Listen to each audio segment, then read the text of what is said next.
It's Wednesday, which means it's Worldview Wednesday here on LifeWords Day by Day.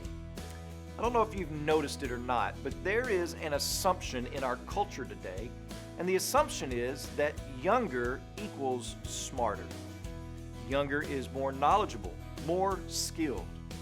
That assumption may hold true in some areas of industry since things like technology are always changing, but in the fundamental elements of living life, it couldn't be further from the truth. In fact, when one reads the book of Proverbs, we discover that the writer makes the opposite assumption. Those who are young are simpletons who need to learn from Lady Wisdom. Where in our society today do we see that word of wisdom being embraced? Well, not very many places. Most children spend most of their days, most of their formative years around, other children and only a scattering of adults. And that pattern continues throughout life with rarely an intentionally planned time for children, teenagers, or young adults to be around people who are older and wiser than they are.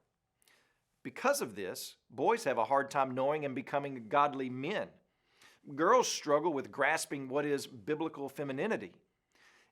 Instead, we have the blind leading the blind, which has caused anxiety and depression and suicide rates to skyrocket.